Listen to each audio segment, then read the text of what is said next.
Bom dia, graça e paz. Hoje pela manhã nós vamos ter o privilégio, a oportunidade de fazermos a EBD com você pelo Facebook. Então, se você nesta manhã está impossibilitado de estar na sua igreja, eu quero convidar você hoje, nesse dia, nesse domingo, a assistir conosco a nossa Escola Bíblica Dominical. Nós vamos ter aproximadamente uns 40 a 45 minutos de estudo. Estamos estudando uma revista que é Palavra e Vida, é uma revista até da Convenção Batista Fluminense, uma lição que é simples, de fácil compreensão e com aplicabilidade ou aplicação para a tua vida. Então eu quero começar essa Escola Bíblica Dominical convidando você a estar pegando a sua Bíblia. Nós vamos hoje estudar o texto de Josué, capítulo de número 6, do versículo 1 ao versículo de número 25, onde o autor trabalha a destruição e a tomada de Jericó. O tema dessa lição é um tema muito simples, as estratégias iniciais. Para que você possa entender o nosso estudo, você precisa ter uma compreensão da cosmovisão ou da tese que o autor ele vai trabalhar, que é a soberania de Deus, o controle de Deus. Tudo deve ser feito de acordo com a vontade de Deus. Então você vai ver dentro de uns elementos extremamente simples que Deus ele estabelece estratégias e ele mostra que ele é o Senhor que vai à frente da peleja, da guerra, da batalha, e de uma forma muito simples ele faz com que o seu povo possa ser conquistador. Então, os irmãos que estão presentes aqui, vamos orar, vamos falar com Deus e logo em seguida estaremos na lição de número 4 da revista Palavra e Vida, sobre o tema as estratégias iniciais. Somos a Igreja Batista Memorial em Rocha Miranda. Estamos situados na Avenida Italianos, número 975, em frente ao Colégio Municipal Itália. Então, se você não tem uma casa espiritual, se você ainda não teve a oportunidade de ouvir das boas novas em Jesus, faça-nos uma visita. Domingo, 9 horas da manhã, às quartas-feiras, às 19h30, e domingo à noite, às 19 horas. Então, às 19 horas eu vou estar esperando você aqui, em nome de Jesus. Pai, queremos te louvar, queremos te bendizer, queremos glorificar e exaltar o teu nome. Queremos pedir que o Senhor, como Deus bondoso, Deus misericordioso, esteja nos abençoando nesta manhã. Que esse estudo venha a ser de aplicabilidade para a nossa vida. Por mais que seja um texto do Velho Testamento, e estamos vivendo um momento da era da graça, sabemos que a tua palavra se completa e vamos tirar desse texto, de uma história de conquista, algo valioso, poderoso para a nossa vida. Mas também acredito que os que estão ouvindo vão também receber algo extremamente valioso e precioso para a vida deles, pois é em nome de Jesus que eu oro e te agradeço. Amém, amém. Queridos, vamos fazer o seguinte, vamos abrir nossas Bíblias no livro de Josué, capítulo de número 6, Josué 6, e nós estaremos trabalhando os versículos. Então, como é um texto longo, eu não vou fazer logo a leitura imediata do versículo 1, e seria até o versículo de número 27. Então nós vamos fazer o seguinte, a lição ela está dividida em quatro tópicos. Então cada tópico traz o delinear desse capítulo de número 6 de Josué. Então, decorrente ao estudo, nós estaremos lendo os versículos, mas eu quero pedir que você mantenha a sua Bíblia aberta em Josué, capítulo de número 6. As estratégias iniciais. Para que você entenda um pouco o foco da lição, eu queria destacar uma leitura daquilo que o autor ele traz como sendo uma palavra introdutória. Ao ministrar para Josué as estratégias iniciais que ele deveria adotar junto com seu povo, Deus reafirma suas promessas com essa declaração. Versículo de número 2 de Josué, que diz assim: entrego na tua mão Jericó, o seu rei e os seus guerreiros. Então, para afirmar a estratégia ou delinear aquilo que Deus estava fazendo ou estava prestes a fazer, Deus deixa bem claro por intermédio do seu mensageiro que ele estaria entregando Jericó na mão de quem? Na mão de Josué. Porém, para que a palavra de Deus estivesse sendo cumprida, havia a necessidade de Josué, ou mesmo Israel, respeitar alguns princípios que estão contidos nessa lição. Nada poderá impedir os planos divinos. Era somente praticar as ordens de Deus, as explícitas instruções do anjo de Jeová, e literalmente cumprir aquilo que Deus falou. Então o autor já começa a mostrar que para que Deus estivesse entregando a Josué Jericó, destronando Jericó, fazendo as muralhas caírem, havia a necessidade de um primeiro princípio, que era o quê? Obedecer às instruções divinas. Então, dentro de instruções que muitas vezes são dadas por Deus, qual é a primeira coisa que Deus vai esperar de nós? É o princípio da obediência. Aquilo que Ele delineou, aquilo que Ele estabeleceu, deve ser feito, deve ser executado. O autor ele vai trabalhar algumas coisas muito interessantes, que é as estratégias, a forma como Deus estabeleceu.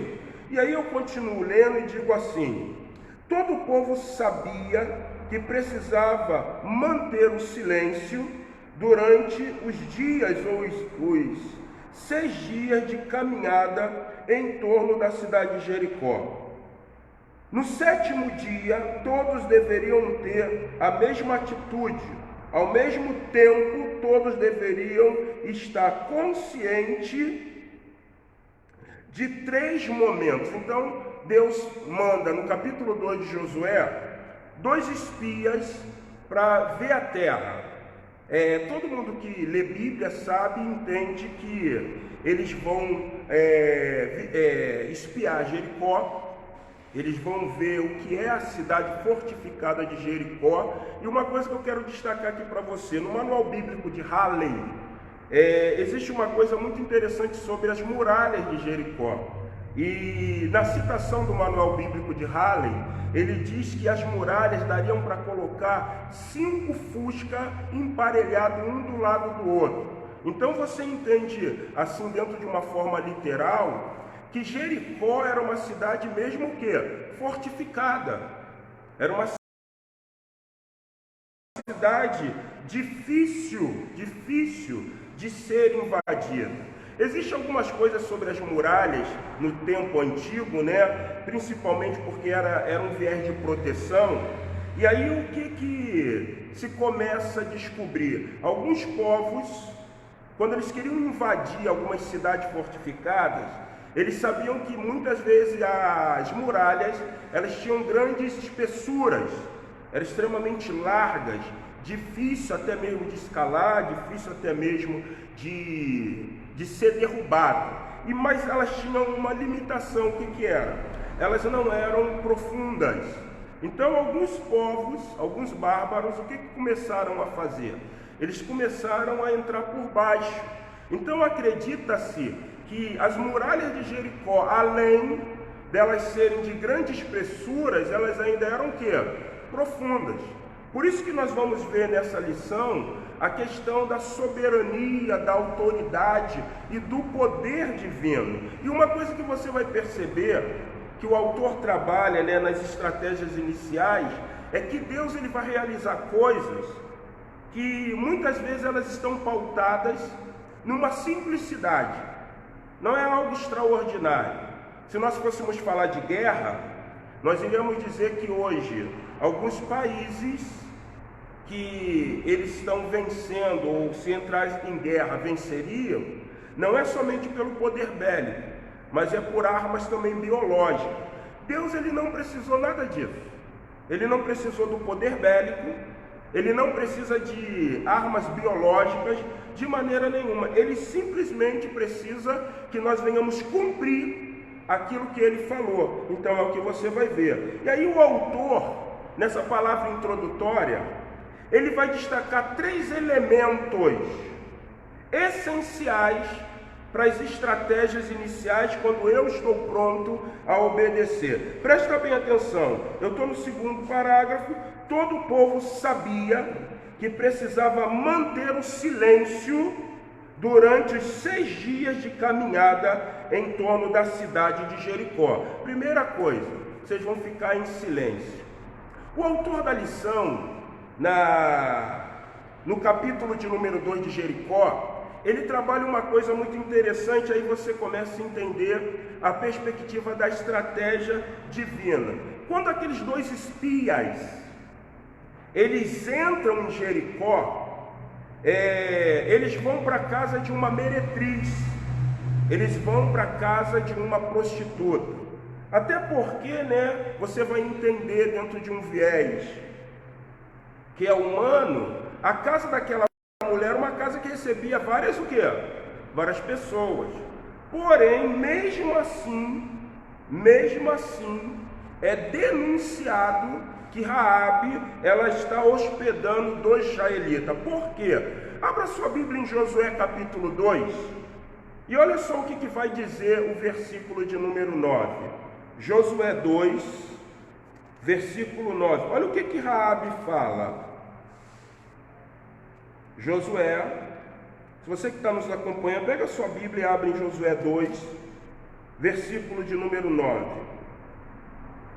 Olha o que ela vai dizer. E disse aos homens: bem sei que o Senhor vos deu esta terra, e que o pavor de vós caiu sobre nós, e que todos os moradores da terra estão desmaiados diante de vós. Algumas versões vão dizer que ela disse assim: nós sabemos que vocês estão vindo, desolando, conquistando, sabemos da saída de vocês como se deu no Mar Vermelho, sabemos o que o Senhor fez e todos nós estamos o quê? Com medo. Então é notório, eles vão para a casa de uma meretriz, até mesmo para não tentar despertar no povo de Jericó aquela questão: o que esses israelitas estão fazendo aqui? Porém, você entende que quando eles adentraram, o pavor dos povos já era tão exacerbado que eles perceberam até pelo vestir, pela forma, que era o quê? Vocês são hebreus, eles estão vindo e eles estão entrando aqui, então eles querem alguma coisa. Quando nós começamos a ver isso, nós começamos a entender que Deus, ele vai estabelecer algumas estratégias. Por quê? Porque se eu for autossuficiente naquilo que estão dizendo ao meu respeito, o que vai acontecer? Uma coisa muito importante: eu vou deixar de depender de quem? De Deus. Por isso que você vai ver nessa lição que Deus fala o seguinte: vocês vão entrar, a arca vai com vocês, porém os que estão com o chofar, a trombeta, eles vão à frente. Vocês vão entrar e não vão falar nada. Melhor nem entrar. Vocês vão rodear os muros e vocês não vão falar nada. Vocês vão ficar quietos. Quando for no 7º dia, quando o ciclo for completo e vocês andarem em torno da muralha 7 vezes e tocar o chofarinho e Josué mandar vocês gritarem, vocês vão gritar. E aí o que vai acontecer com as muralhas? Elas vão o quê? Vão cair. Não é porque vocês são um povo poderoso, não é pela autossuficiência, não é porque os povos estão com medo de vocês. Eu estou agindo dessa forma, com essa estratégia tão simples, para vocês entenderem a minha soberania.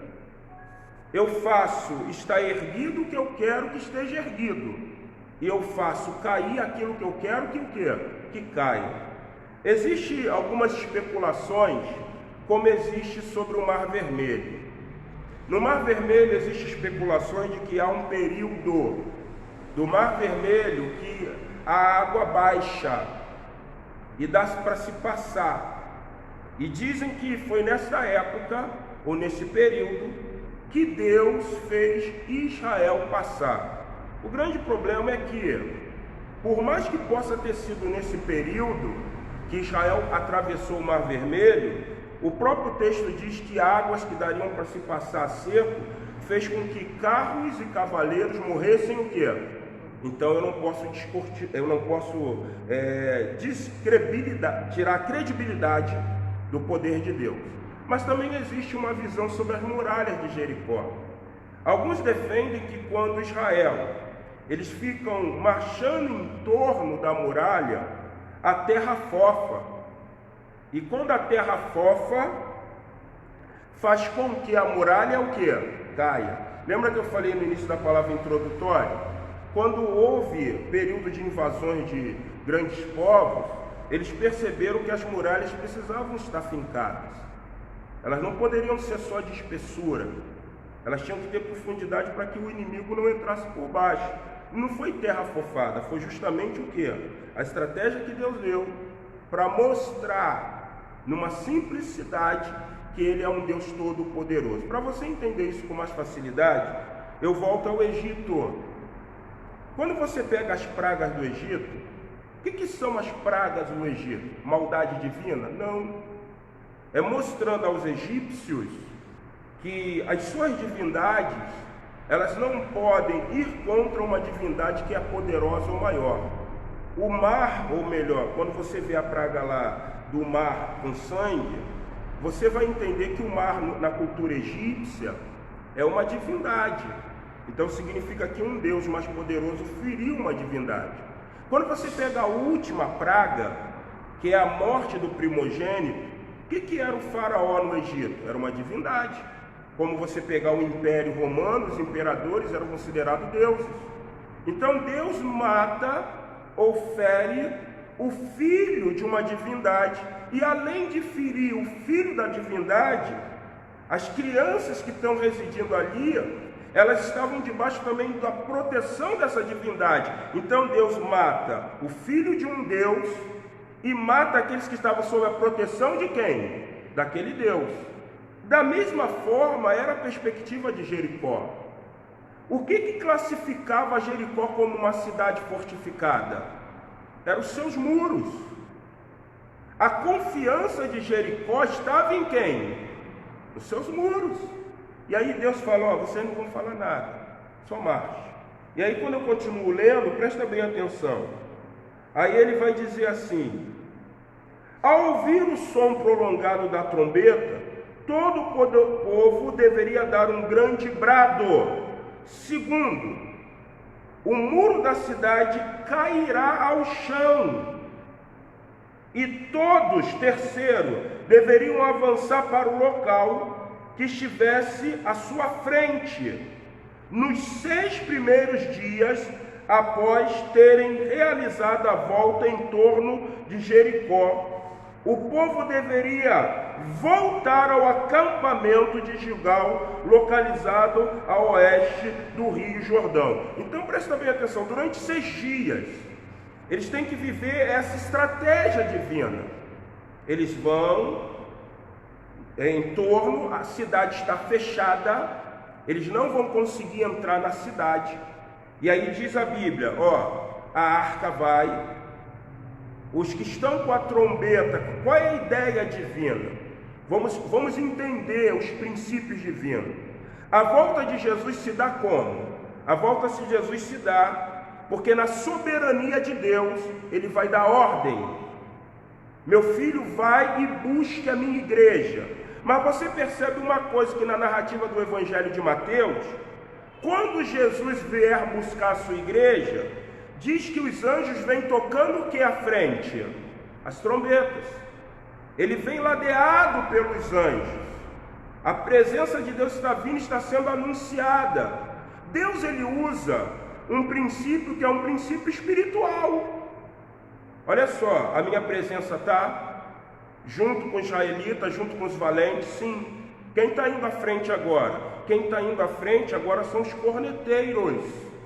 Por que eles estão indo à frente? Para anunciar que o rei está vindo, que a divindade está vindo, e ela é poderosa. Então você percebe, o que Deus faz? Manda eles com o chofar. Eles não vão tocar o chofar. A arca vai, o povo vem atrás, mas todo mundo como? Em silêncio.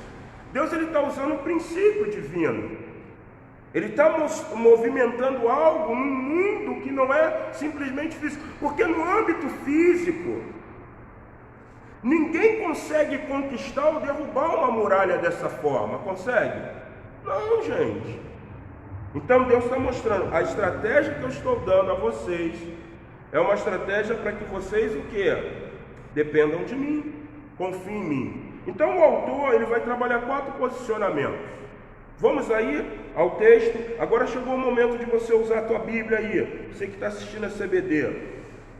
Vamos lá, as estratégias iniciais, a preparação do povo. Vamos lá para o Josué capítulo 6 e vamos ler do versículo 6 ao versículo de número 11. Josué capítulo de número 6, do versículo 6 ao 11, diz assim, ó: Então chamou Josué, filho de Num, os sacerdotes, e disse-lhe: Levai a arca do concerto. E 7 sacerdotes levavam 7 buzinas, 7 trombetas de chifre, né? O que isso é transliterado no hebraico é shofar, que é o mesmo que vento, som. De carneiros diante da arca do Senhor. E disse ao povo: Passai e rodeai a cidade, e quem estiver armado, passar diante da arca do Senhor. Assim foi como Josué dissera ao povo, que os 7 sacerdotes, levando as 7 buzinas de chifre de carneiro diante do Senhor, passassem e tocaram as buzinas, e a arca do concerto do Senhor os seguia. Eu errei até no posicionamento, eles já tocaram, né? Eu estava só pisando no 7º dia, mas eles já foram tocando e a arca seguindo.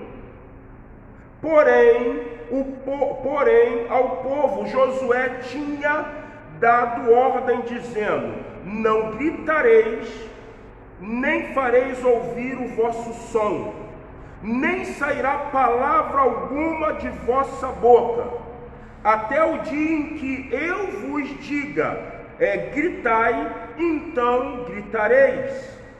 E fez a arca do Senhor rodear a cidade, rodeando-a uma vez, e vieram ao arraial, e passaram a noite no arraial.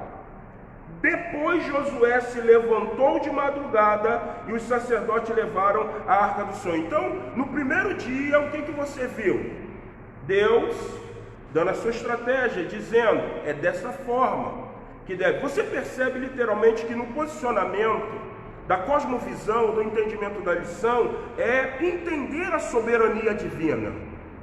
Deus é soberano. E se Ele é soberano, nós somos servos, Ele é Senhor. E qual é o princípio? É obedecer a sua ordem. É fazer o que Ele está dizendo. Vai lá, pega os sacerdotes,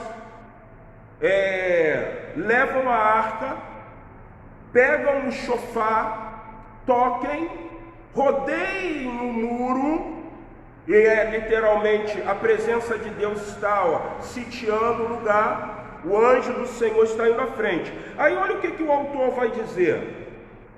Conhecidas as estratégias adotadas, agora o povo de Israel começa a preparação para executá-las. Todos deveriam se sentir instrumentos do Todo-Poderoso, para que outra vez Deus fosse glorificado e provar que nada poderia impedir os planos de Deus. Então você já começa a entender, uma vez que é dada a estratégia, o que nós vamos fazer? Colocar em prática. Quando você pega o Novo Testamento, qual foi a estratégia que Jesus disse para a igreja? Ide pregar o evangelho a toda criatura. Então, se ele deu a ordem, o que nós vamos fazer?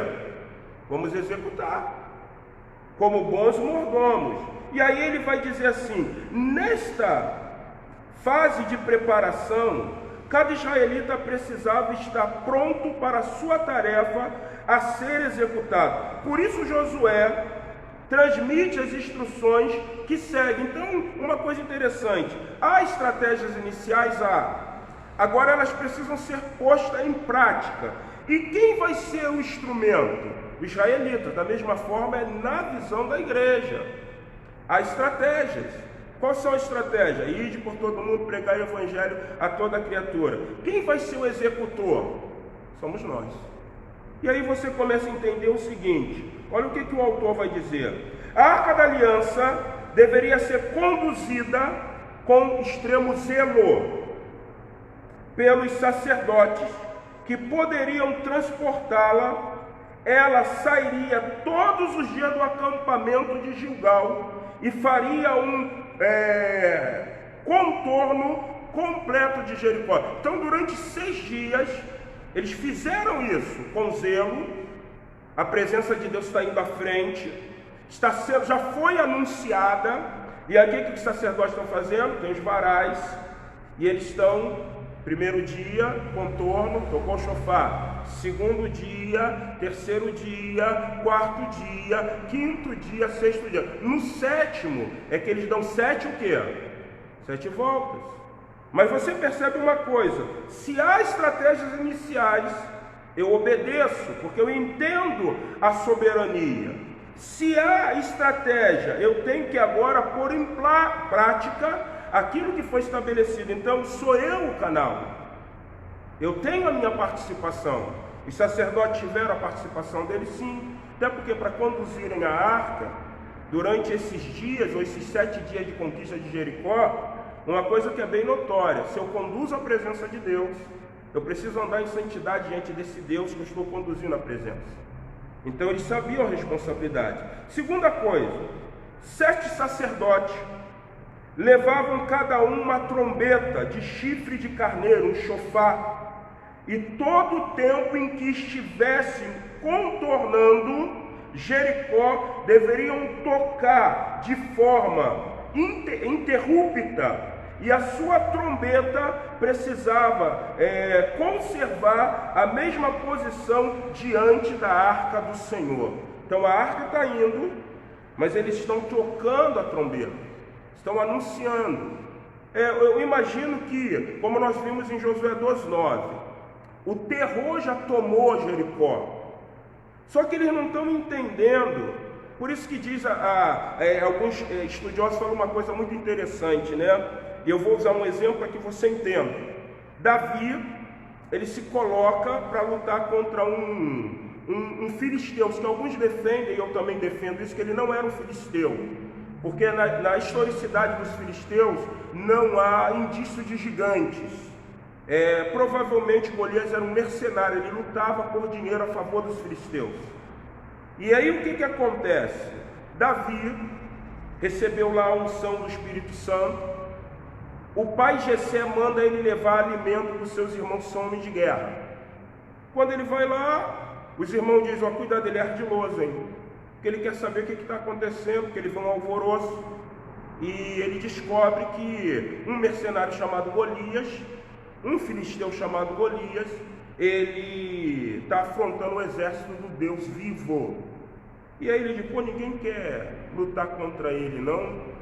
E aí fala o seguinte para Davi: olha só, Saul falou que quem vencesse Golias, ele vai dar a mão de Merabe, sua primeira filha, e vai dar isenção de impostos aos pais. Meu irmão, Davi fala assim: eu vou lutar contra esse cara. O que eu quero que você entenda, transportando-se agora para essa lição, é o seguinte: vão levar para Davi ornamentos de guerra, um elmo, botam na cabeça dele, ele não tem perfil de um homem de guerra. Davi é um garoto, é um menino. Alguns vão defender que ele tinha aproximadamente 13, 14 anos quando ele recebe uma unção. Até porque com 12 anos um judeu é considerado um homem, mas não é apto ainda para uma guerra. Dão a ele uma espada, ele não tem força para manejar a espada. Ele escuda, ele falou, o pessoal fala assim, cara, o que a gente vai fazer? Mas você percebe uma coisa engraçada, né? Se fosse eu e você, e fosse o garoto, a gente ia levantar na sessão e dizer assim, pastor, por ordem, pode falar, eu quero propor que esse menino não lute. Mas por quê? Porque ele não consegue nem manejar uma espada. Olha como é que o homem é. Porque nós temos o hábito de olhar com os nossos olhos. Deus, ele não é assim. Todo mundo viu, mas todo mundo ficou quieto. Por quê? Porque os valentes quiseram lutar contra Golias? Não. Mas uma coisa bem notória é a ação do Espírito Santo. Quem está trabalhando é o Espírito Santo. Quem está com a unção é Davi. Aí ele vira e diz assim, não. Eu tenho aqui uma funda. Eu não preciso de elma, eu não preciso de espada, eu não preciso de couraça, eu não preciso de escudo. Eu grudei na barba do leão e matei ele. Eu usei a minha funda e matei o urso. Quem é esse incircunciso para que ele afronte o exército de Deus vivo? E Saul diz assim, bota o garoto para lutar, A unção de Yahvé está sobre ele. E aí ele vai, e aí é isso que eu quero que você entenda. Quando Israel está marchando, aquilo ali com o povo de Jericó é absurdo. O que eles estão fazendo aí? Eles já estão no sexto dia, tocando uma corneta, carregando o Deus dele. Eles estão achando que vão fazer o que com isso? Não vão fazer nada. E aí você percebe uma coisa notória. A despreocupação. Eles estão despreocupados. Quando Golias olha Davi, o que Davi carregava na mão? Uma espada? Não. Um elmo para proteger a sua cabeça? Não. Ele carregava um alforje de um pastor, gente. E aí ele pega, a crônica diz 5 pedras lisas do ribeiro, o rei vai dizer 3, Samuel vai dizer 3 pedras. Ele começa a rodar. Golias olha para ele e diz assim, vou dar para cá os cães, rapaz. Quem é você? Está achando que você é o quê para querer vir lutar comigo com isso aí? E aí que entra a perspectiva da estratégia divina. Quando Davi começa a rodar, qual é a perspectiva de Golias? Abre guarda, gente. Se Davi é um homem de guerra e vem com faca, com uma espada, qual era a postura de Golias? Se proteger com escudo. E com a sua mão destra, a espada. Só que quando ele vê o garoto rodando a funda, ele diz assim, vou matar esse menino muito rápido. Só que quando Davi arremessa a pedra, onde que bate? Na fonte de Golias. O que acontece com Golias? Ele cai. Ele não tem força para manejar a espada, mas não significa que ele não tem força para cortar com a espada. Ele corta a cabeça de Golias. Quando Jericó, os habitantes, eles estão vendo isso, eles estão desguarnecidos, gente. Algumas pessoas vão dizer uma coisa muito notória. O diabo, ele foi um querubim ungido.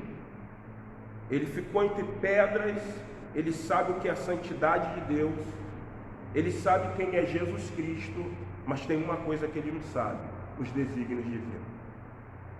Então a igreja, ela vai sempre atingir o mundo por intermédio de desígnios divinos.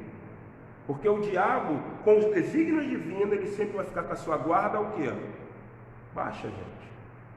Foi o que aconteceu com Golias e foi o que está acontecendo com Jericó. Então aí lá eles estão achando, nossa muralha dá 5 fuscas, um do lado do outro. Olha uma dimensão aí, uma muralha quase da largura dessa igreja, gente. Espessura.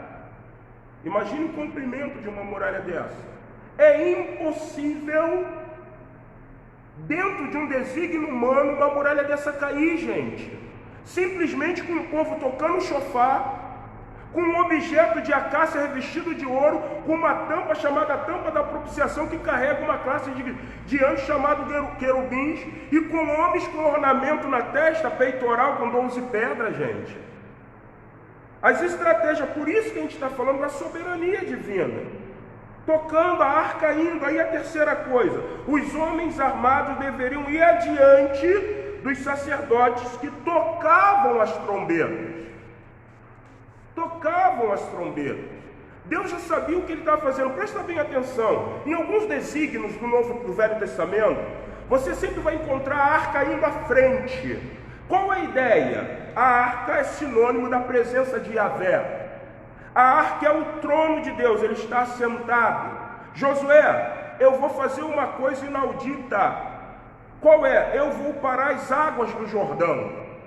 Porém, santificai-vos hoje, porque amanhã o Senhor fará maravilha no meio de vós. Josué, sabe o que você tem que fazer? Pega Haron Rabrit, os sacerdotes. Eu vou à frente, tem que ter uma distância de 1 quilômetro, 250 metros. Eu que estou fazendo, eu que estou indo à frente. Aqui você percebe uma coisa engraçada. A arca, a presença de Deus está.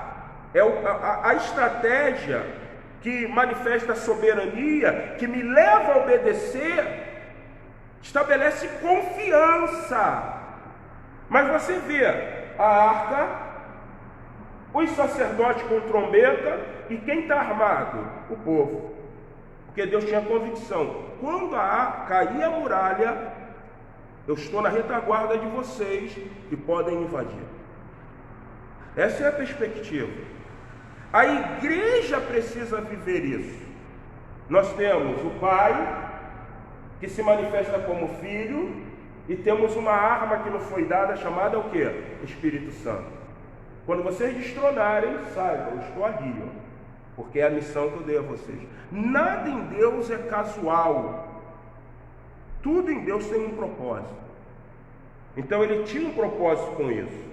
Quarta coisa, o povo em geral deveria estar preparado para fazer a sua marcha em absoluto silêncio durante 6 dias iniciais do contorno de Jericó, tudo em preparação para o 7º e glorioso dia. 6 dias, arca, chofar, povo armado e o povo em silêncio. 7º dia, agora é o tempo completo, é o tempo de bradar, é o tempo dessa grande muralha cair. Mas vamos lá ao segundo ponto, a prática das estratégias. Vamos lá para Josué 6, do 12 ao 16, olha o que diz. Josué 6, do 12 ao 16.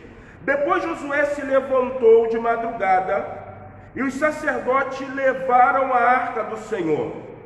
E os 7 sacerdotes que tocavam as 7 buzinas de chifre de carneiro diante da arca iam andando e tocando as buzinas, e os armados iam adiante deles, e a retaguarda seguia atrás a arca do Senhor. Os sacerdotes iam andando e tocando as buzinas.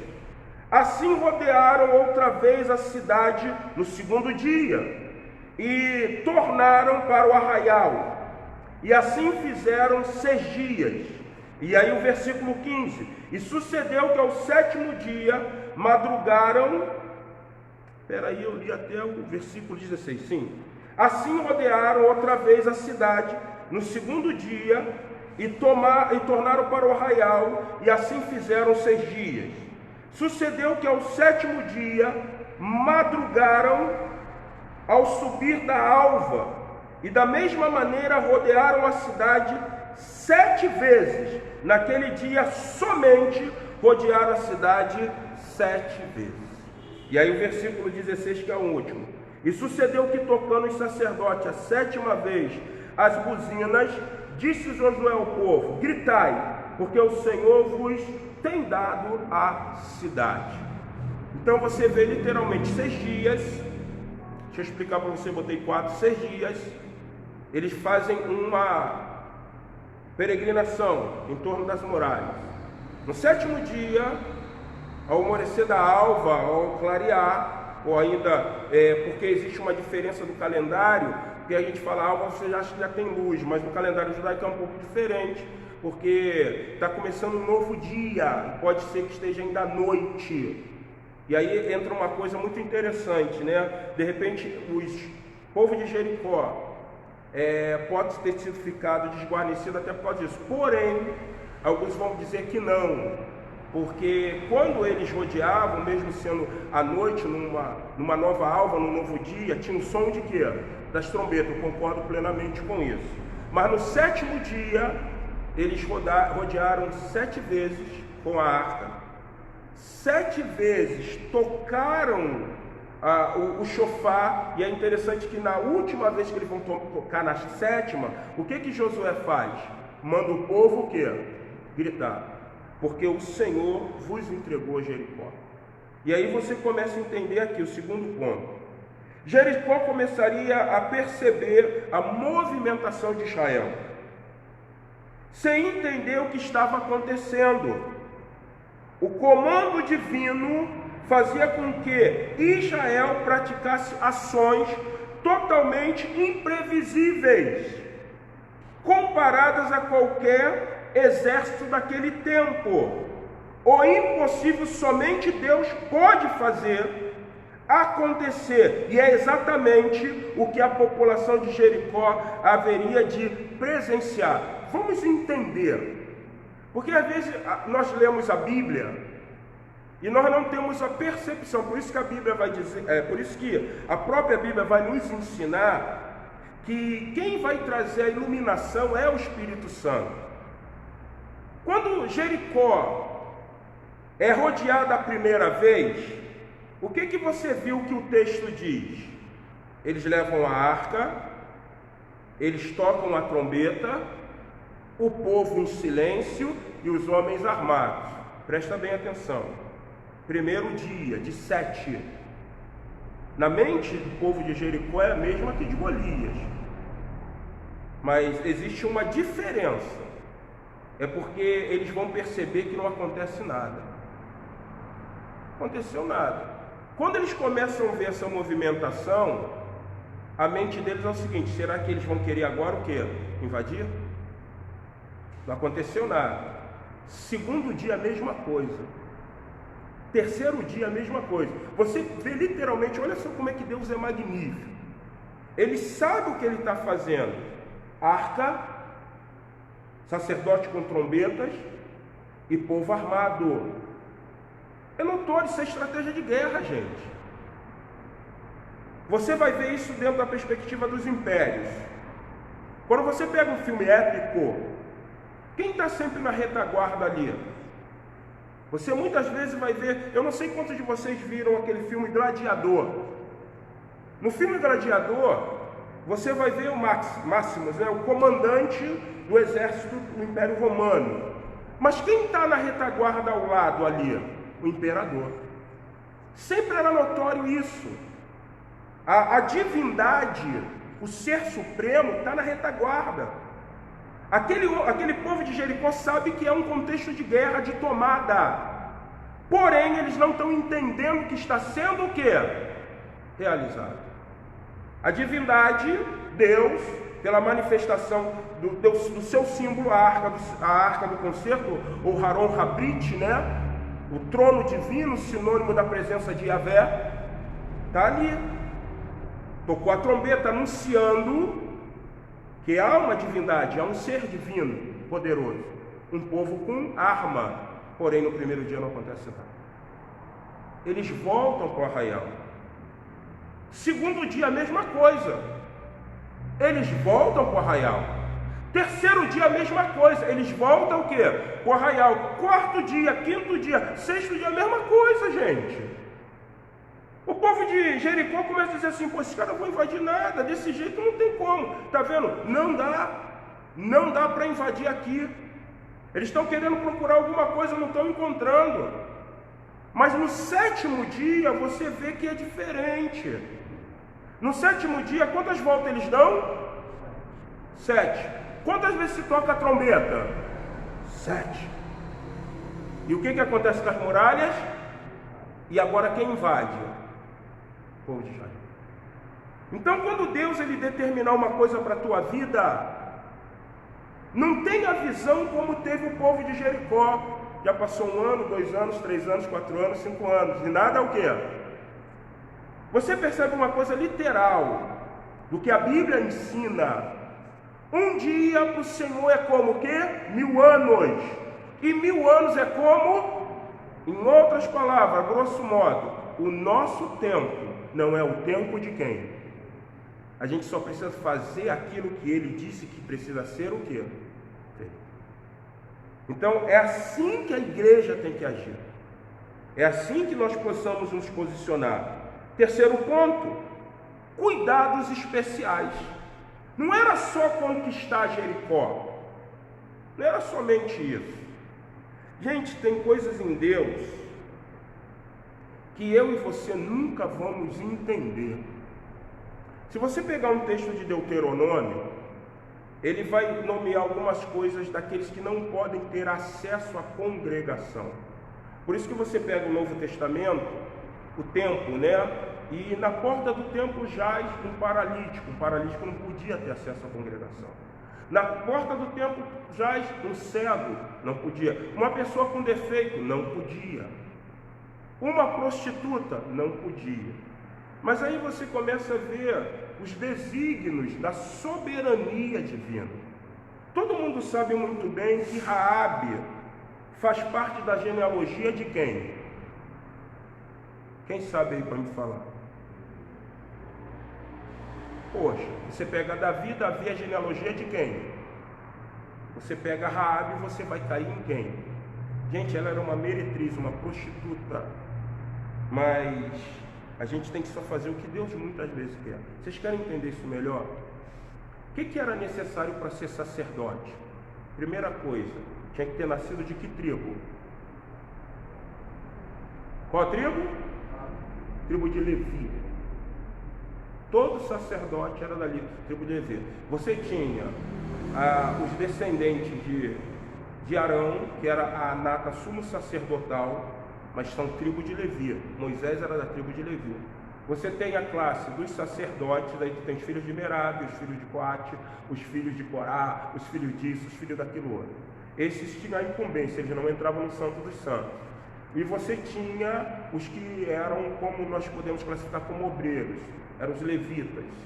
Então, dentro dos levitas você tinha porteiros, você tinha cantores, você tinha os que desmontavam a tenda, você tinha um montão de coisa ali. Então, você vê isso. Olha o que Deus faz. Teve um período que Deus parou de falar com o seu povo, porque o seu povo era desobediente. E ele vai levantar um profeta. Deus, vários momentos, já deixou de falar com o seu povo. Eu acredito que a igreja vive esse momento. Deus deixou de falar com a sua igreja. Então, para o acontecimento final, ele vai fazer uma coisa inaudita. E a gente precisa estar muito atento a isso. Porque a gente tem muita igreja, muito movimento e pouco de Deus. A igreja não transforma o mundo, a igreja não muda nada ao mundo. A gente tem falsos profetas, está sendo até já denunciado isso, o povo não está nem aí, está todo mundo indo atrás de falsos profetas. A gente tem uma igreja de entretenimento, a igreja hoje ela tem que ser preta, tem que ter púlpito isso, aquilo outro, tal. A gente vê um montão de coisa. E Deus está deixando a igreja à vontade. Ele está calado, mas ele vai fazer uma coisa inaudita. Sempre foi assim. E Deus se calou. Quando Deus se cala, existiam festas anuais. E o centro de adoração não era Jerusalém. Quem traz para ser o centro de adoração é Davi. Você teve 2 centros de adoração, teve Ramá e teve Siló. Você pode ler isso na Bíblia. Eu acredito que você sabe disso. E a Bíblia diz que anualmente ia um homem em Siló chamado Eucana. Ele era de que tribo? Tribo de Efraim. Tribo de Efraim não tem sacerdotes. Ele era da tribo de Efraim, Efraíta. Ele tinha uma mulher. O nome dessa mulher era Ana. Ela também não era da tribo de Levi, porque quem era da tribo de Levi era dado a quem era da tribo de Levi, porque era uma casta sacerdotal. Então, sacerdotes casavam com mulheres que eram da mesma tribo. Não podia ter uma mistura, isso era uma ordem divina. E aí o que acontece? Segundo o código de Hammurabi, estabelecido não por Deus, porque Deus é a favor da monogamia, Deus é monogâmico, não poligâmico, dava o direito a um homem, se uma mulher não tivesse filho, ele podia repudiá-la, mas se ele tivesse amor por ela, ele não repudiaria, mas segundo o código, para dar descendência, ele poderia ter uma segunda esposa. A Bíblia diz que Eucana amava Ana, dava ela a porção dobrada. Por quê? Mesmo sem filho, ele honrava ela como se tivesse. E aí o que a Bíblia diz? Que Ana começa um lamento. Ela vai, ora, um sacerdote, chamado Eli. Ele chama ela, diz que ela está embriagada, porque ela ora só move os lábios, ele não ouve a voz. E ela diz: não, meu senhor, não estou embriagada não, eu estou vivendo opróbrio, eu estou sendo vexame. Eu não tenho filho, eu sou estéril. E ele diz que o Senhor, que Adonai, conceda a tua petição. Nasce Samuel. A Bíblia fala uma coisa engraçada, que Ana diz o seguinte: se tu me deres um filho homem, tinha que ser homem, porque toda judia, para ser coroada, ela tinha que mostrar que ela dava um filho homem. O primeiro filho precisava ser um homem. E ela disse: se me deste um filho homem, eu darei ao Senhor. E aí, o menino está desmamado, já foi circuncidado, e é uma criança, e ela entrega a Eli. A Bíblia fala uma coisa engraçada, que Samuel, ele foi profeta, ele foi juiz, e ele foi o que em Israel? Alguém lembra? Gente, vocês têm que ler Bíblia, hein? Profeta, juiz e sacerdote. Profeta, juiz e sacerdote. Ele era da tribo de Levi para ser sacerdote? De que tribo ele era? Ele era filho de um efraimita, ele era da tribo de Efraim. O que nós começamos a entender é o seguinte: tudo tem sua justificativa. Ele não era mais filho de Ana. Ele era filho de Ana, sim. Só que Ana decidiu consagrar ele a quem? Aquilo que é consagrado ao Senhor, ele faz da forma e do jeito que ele quer. Então, um efraimita, da tribo de Efraim, vai ser um sacerdote na minha casa. Uma prostituta vai dar descendência na minha casa. Então, agora nesse momento, o terceiro posicionamento penúltimo é interessante, porque tem que ter cuidados específicos. Eu vou viver estratégia, eu vou entender a soberania, eu vou saber que Deus está fazendo, mas eu preciso também ter uma visão de que aquilo que Deus está fazendo tem um propósito. Porque vocês vão ver uma coisa engraçada.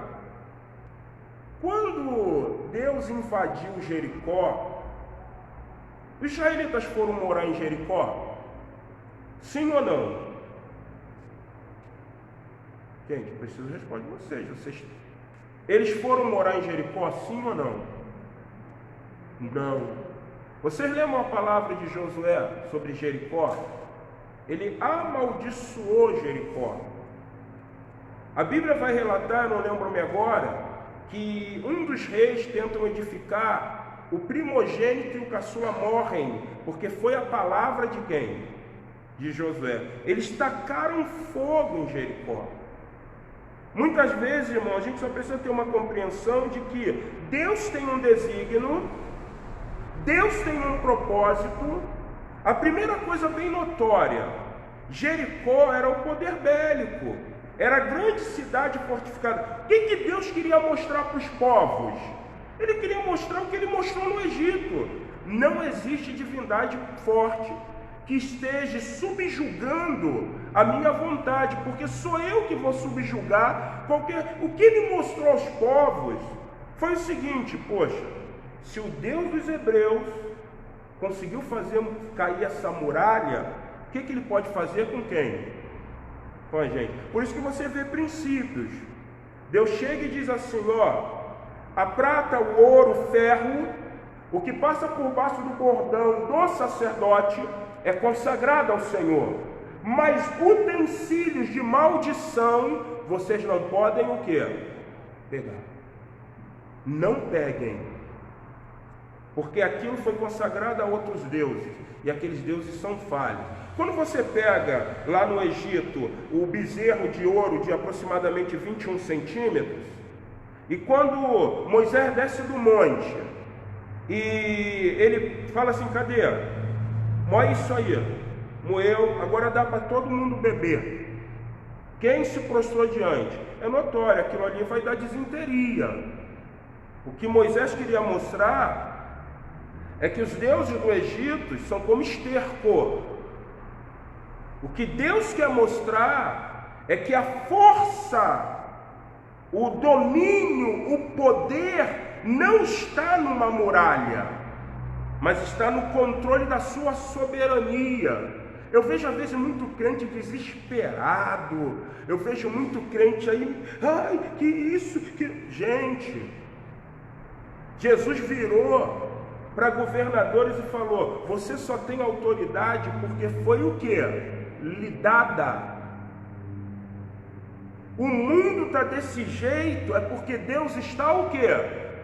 Permitindo, gente, Ele tem controle de tudo.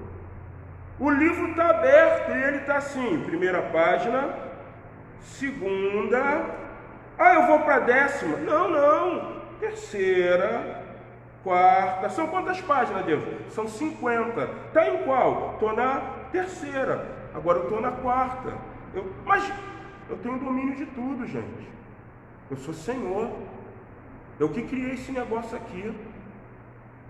Se ele tem autoridade, é porque eu permiti que ele tivesse o quê? Autoridade. Vocês querem um mau exemplo? Nabucodonosor. Quem era o grande poder bélico? Caiu os filisteus, caiu os assírios, caiu todo mundo. Eram os caldeus. Aí está lá, Nabucodonosor na sua autossuficiência. Aí Deus dá uma visão e diz assim, tu vai ficar louco, vai comer erva do campo e o orvalho vai molhar o seu lombo. A Bíblia diz que daqui a pouco o cara ficou maluco. Mas daqui a pouco Deus falou, você vai voltar ao normal. E qual é a declaração de Nabucodonosor? Ele vai dizer assim, grosso modo, no tempo que eu fiquei maluco, e depois que eu voltei, eu aprendi uma coisa.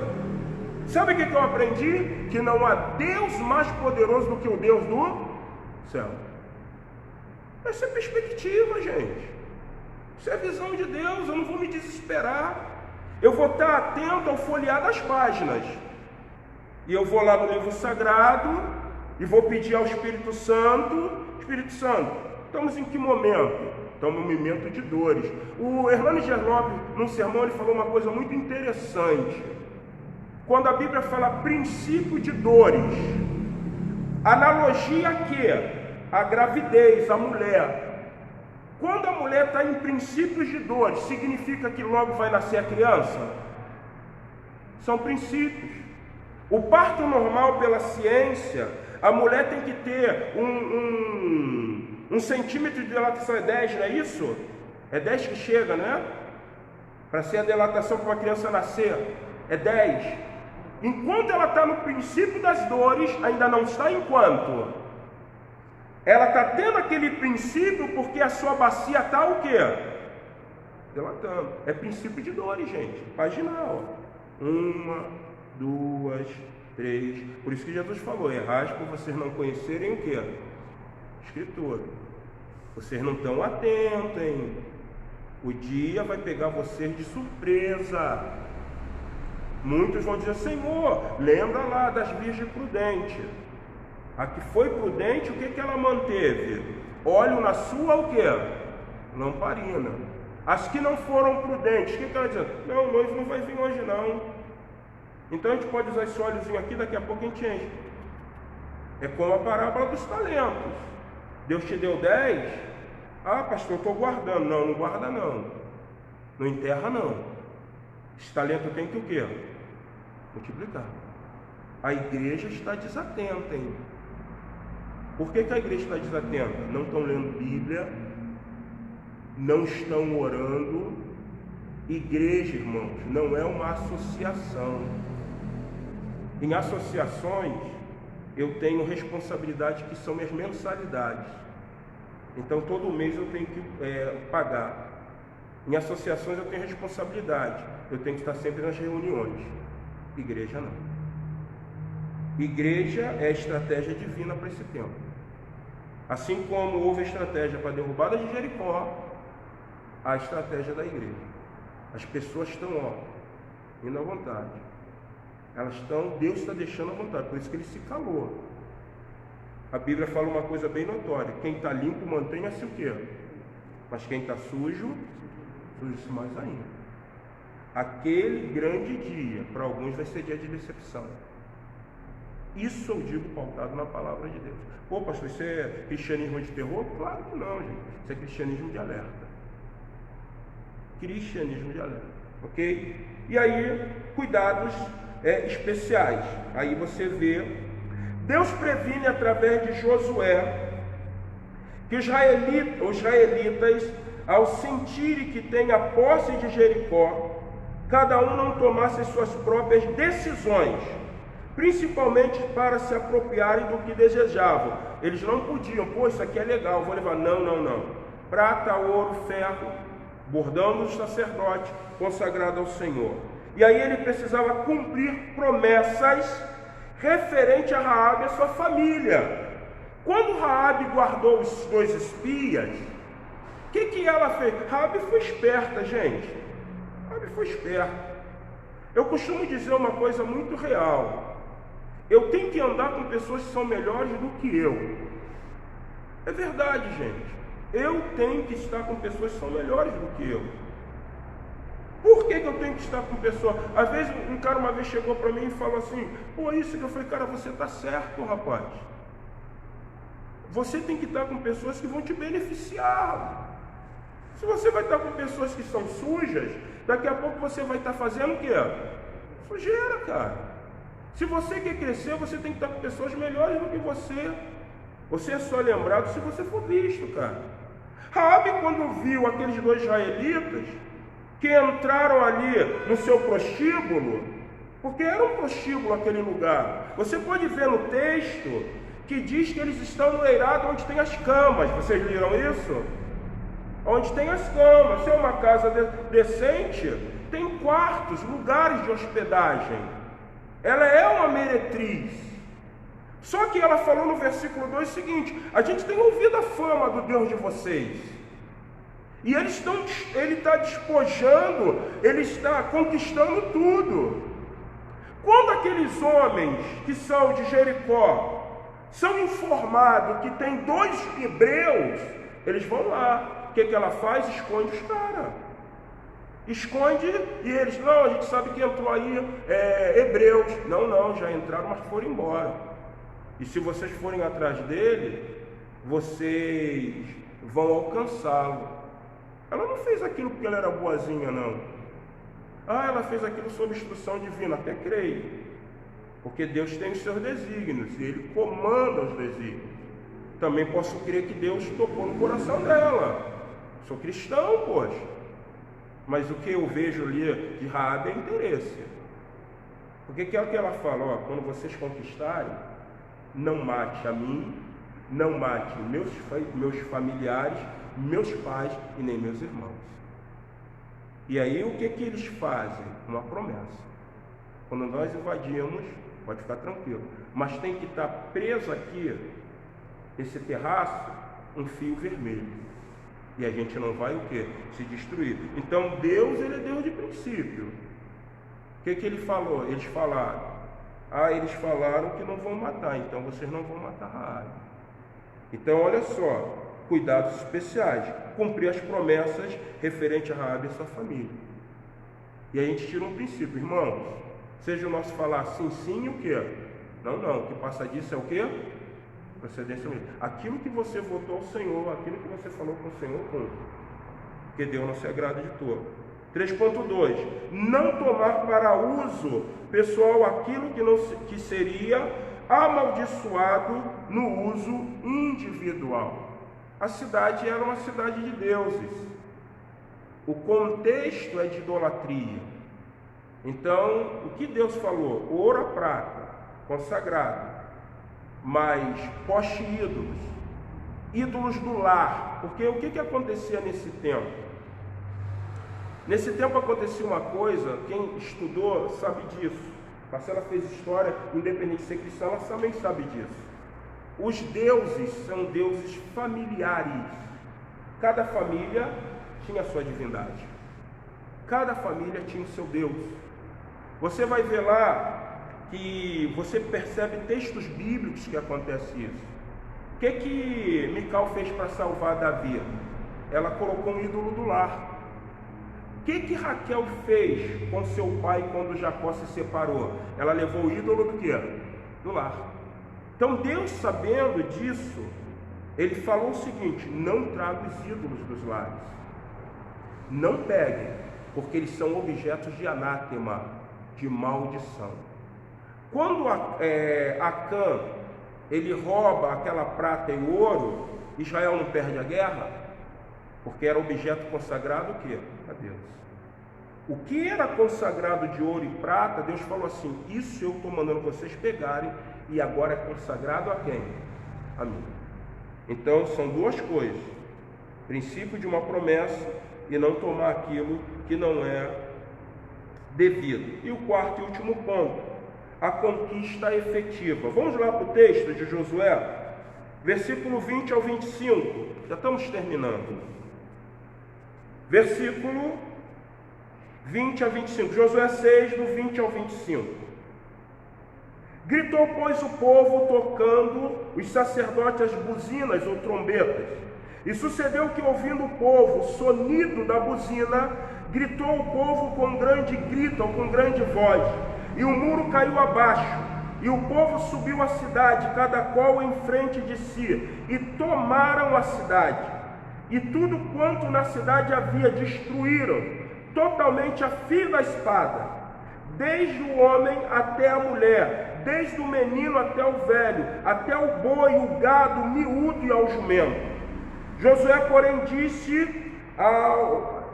disse aos dois homens que tinham espiado a terra: entrai na casa da mulher prostituta e tirai-a de lá, a mulher com tudo quanto tiveres, como lhe tendes o que? Prometido ou jurado. Então entraram os jovens, os espias, e tiraram Raabe e seu pai, e sua mãe, e seus irmãos, e tudo quanto tinham tiraram também, a todas as suas famílias, e puseram-nas fora do arraial de Israel. Porém a cidade, tudo quanto havia nela, queimaram no fogo, tão somente a prata e o ouro, e os vasos de metal e de ferro, deram para o tesouro da casa de Yahvé.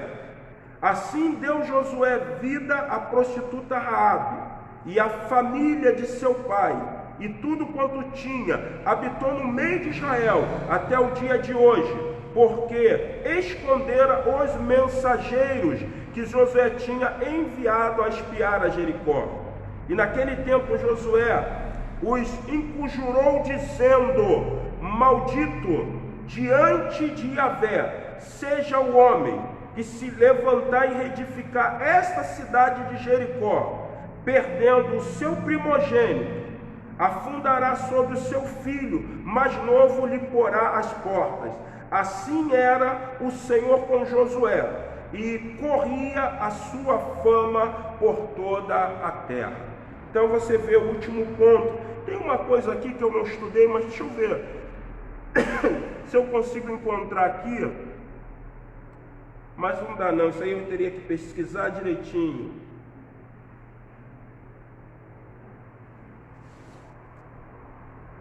Sobre a questão quando foi edificado Jericó e o primogênito morre. Então nós temos aí o último ponto, que seria a conquista efetiva. Josué conduziu o povo durante 6 dias consecutivos, em total silêncio. No 7º dia o povo marchou 7 vezes ao redor de Jericó, e na última vez o enviou, na última vez Ao ouvirem o som das trombetas, todos em uma só voz gritaram com alarido, e Deus cumpriu a sua palavra. Como o Senhor havia prometido, a ação poderosa de Deus sobre os fundamentos da cidade deslocou as pedras da grande muralha, até que tudo veio abaixo. Isso não aconteceu de forma natural, foi o cumprimento das promessas divinas, conforme Deuteronômio 24. Pois o Senhor vosso Deus é o que vai convosco a peleja contra os vossos inimigos para salvá-los. O muro caiu rente ao chão quando ocorreu um alto brado pelo povo de Israel. 2. O povo avançou para a cidade, cada um em frente ao lugar onde estava. 3. Destruição total de tudo quanto havia na cidade. 4. Todos da família de Raabe tiveram sua vida preservada. 5.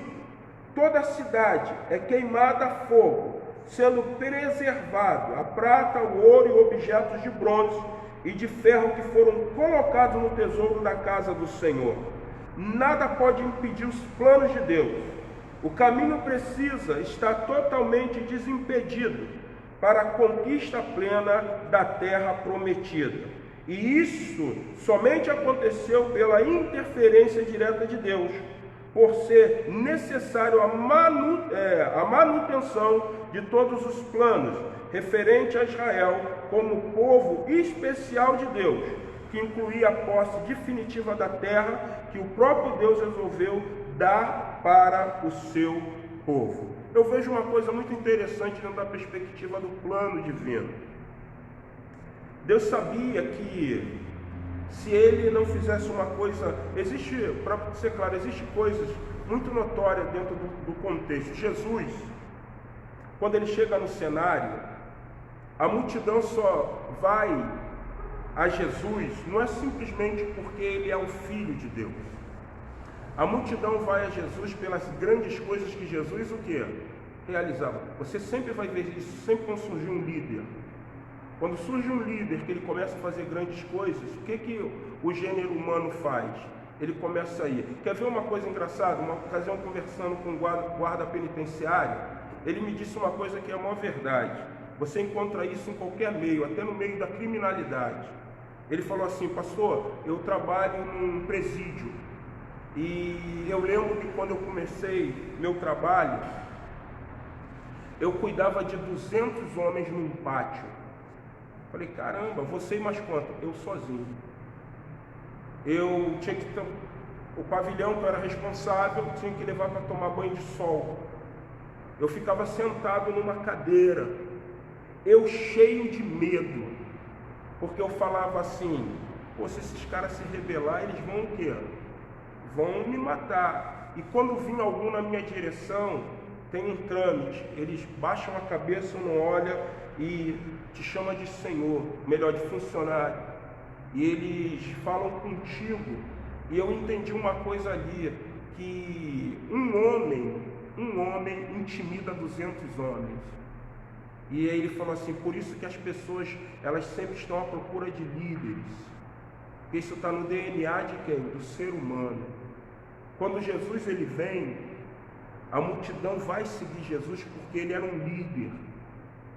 Quando você pega histórias, como aconteceu nos Estados Unidos da América em décadas passadas, que líderes fizeram multidões se matarem, e aí você vê literalmente a perspectiva da ação divina. A igreja, ela tem que aprender a liderar o mundo. Se a igreja não liderar o mundo, a fama de Jesus não vai percorrer o mundo. Quando você pega a história dos grandes avivalistas, tem um relato na história de Dwight, D.L. Moody, que ele entra numa fábrica. E quando ele começa a andar pela fábrica, as pessoas começam a olhar para ele e chorar. Não é por causa dele, é porque ele era um líder que exalava a essência de quem? De Jesus. Quando João Batista ele sai da comunidade de Qumran e ele vai afluir no deserto, e ele começa a pregar no deserto, o que a Bíblia diz? as multidões iam para onde? Para o deserto. Por quê? Porque ele era o líder que estava falando em nome de Deus. A igreja é o líder que fala no nome do Senhor. A igreja precisa recuperar o seu papel. Quando eu pego, não gosto de falar isso, mas eu preciso falar. Quando eu pego o sistema socialista e eu analiso por que o socialismo ele quer acabar com a igreja. Porque a igreja é capitalista? Não. Porque a igreja tem poder sobre o mundo.